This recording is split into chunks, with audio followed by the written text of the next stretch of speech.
പാഠപുസ്തകത്തിലേക്ക് എല്ലാവർക്കും സ്വാഗതം. വിവിധ വകുപ്പുകളിൽ ക്ലർക്ക് നേരിട്ടുള്ള നിയമനം കാറ്റഗറി നമ്പർ 503/2023, തസ്തിക മാറ്റം വഴിയുള്ള നിയമനം കാറ്റഗറി നമ്പർ 504/2023 തസ്തികകളുടെ പരീക്ഷകൾ ചുവടെ ചേർക്കും പ്രകാരം നടക്കുന്നതാകുന്നു. പരീക്ഷാമാസം 2024 ജൂലൈ. ജില്ലകൾ തിരുവനന്തപുരം ജില്ലയിൽ എക്സാം നടക്കുന്ന ഡേറ്റ് 27/7/2024 ശനിയാഴ്ചയാണ്. കൺഫർമേഷൻ കൊടുക്കാവുന്ന ഡേറ്റ് 22/4/2024 മുതൽ 11/5/2024 വരെയാണ്.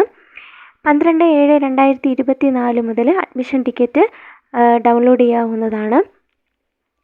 2024 ഓഗസ്റ്റ് മാസം കൊല്ലം, കണ്ണൂർ, പത്തനംതിട്ട, തൃശ്ശൂർ, കാസർഗോഡ് എന്നീ ജില്ലകളിലും 2024 സെപ്റ്റംബർ മാസം ആലപ്പുഴ, പാലക്കാട്, കോട്ടയം, കോഴിക്കോട്, 2024 ഒക്ടോബറിൽ ഇടുക്കി, മലപ്പുറം, എറണാകുളം, വയനാട്, 2024 ഒക്ടോബറിൽ തസ്തിക മാറ്റം വഴിയുള്ള നിയമനം 14 ജില്ലകളിലേക്കും നടക്കുന്നതാണ്.